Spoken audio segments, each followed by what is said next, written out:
Magandang araw sa inyo! Welcome to Tita Rose Recipe. Ito ang ating mga ingredients na lulutuin kong fried rice.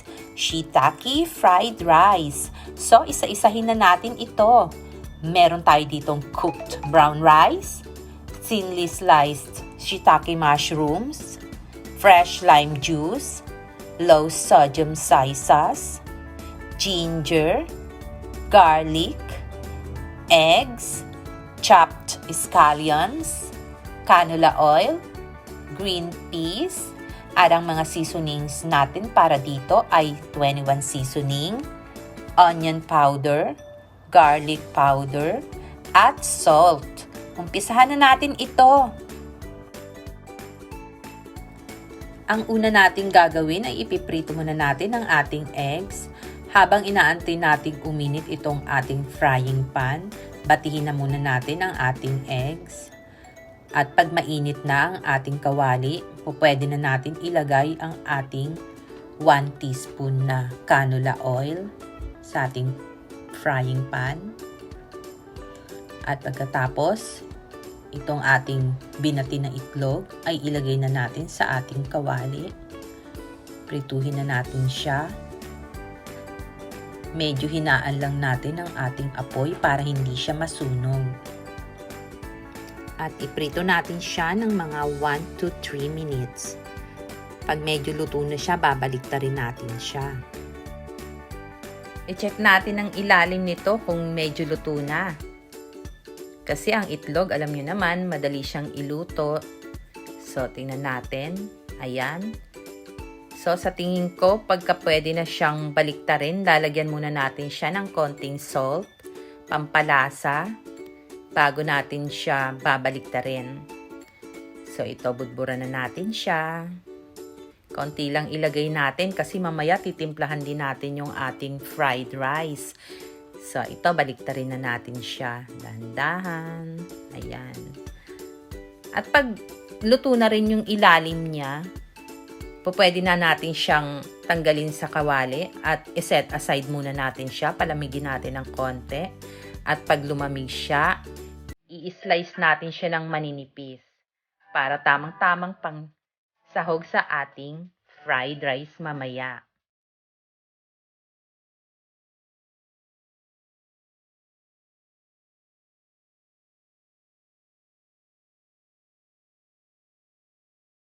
Since mainit pa yung ating frying pan, pwede na natin ilagay dito yung iba nating canola oil.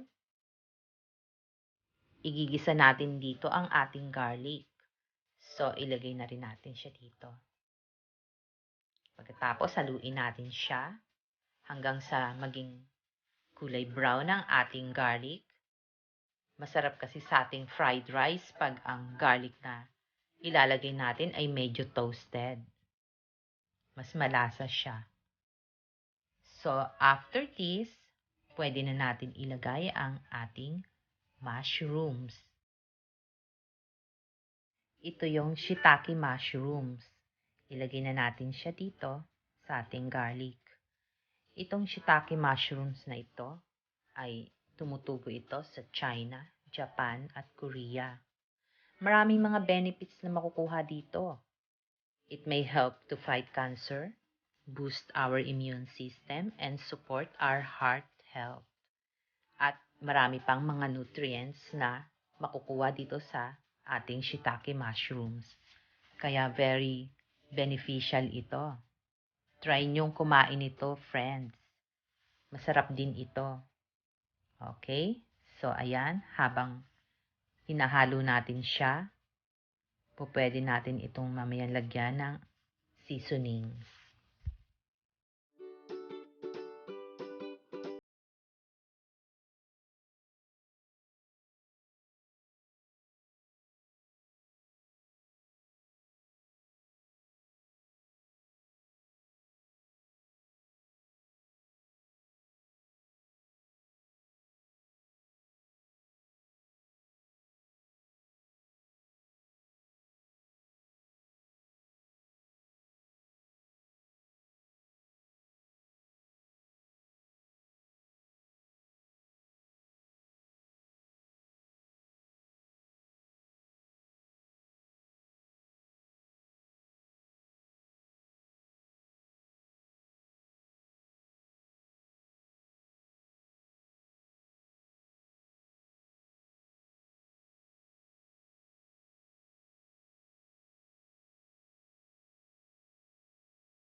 Na siya maigi, ilalagay na natin dito yung ating ibang mga ingredients. Okay? I-mix pa lang natin siya ng maigi.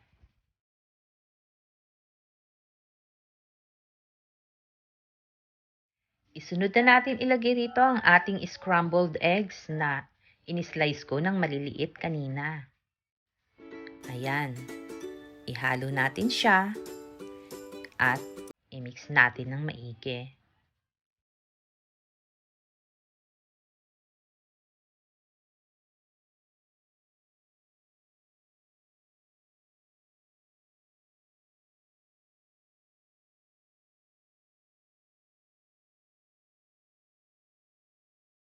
Ilagay naman natin ngayon ang ating low sodium soy sauce. Nagpapasarap din ito sa ating fried rice. At samahan pa natin ng ating fresh lime juice para mag-blend ang lasa ng ating nilagay na seasoning. At isunod natin ang ating green peas. Ayan. So, ngayon nalagay na natin. I-mix lang natin sila para ma-absorb ng ating brown rice ang ating mga nilagay na ingredients. Ayan. Masarap to, friends. Sana matry nyo. Masarap siya pang almusal. Hindi nyo na kailangan ng ulam kasi nilagyan na natin ito ng scrambled eggs at may kasama pang mushrooms. Diba? All in one nandito na. Perfect sa ating almusal. Or lunch, pwede din, di ba?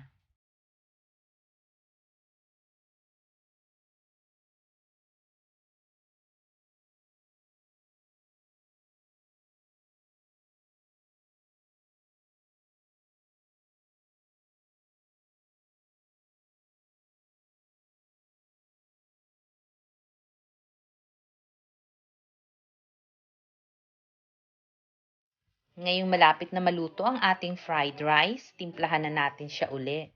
Lagyan natin siya uli ng konting asin. Ayan. At yung iba nating mga nilagay na seasoning kanina, kagaya ng garlic powder, onion powder, at ang aking favorite, of course, 21 seasoning.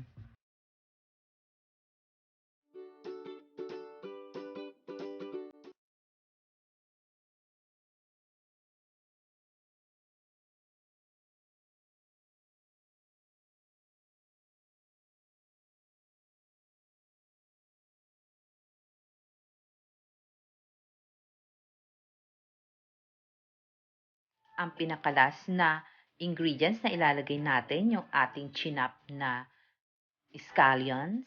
Ayan, ibudbud natin sa ating fried rice. Masarap ito sa ating fried rice. So, i-mix lang natin siya ng maigi. Ito, luto na ito, friends. Sa ganitong punto, pwede na nating patayin ang ating stove para hindi naman masyado ma-overcook ang ating ibang ingredients. Ang importante, ma-mix natin siya ng maigi. And then, pagkatapos nito, pwede na natin siyang i-serve, kainin na natin, ilagay na natin sa ating plate.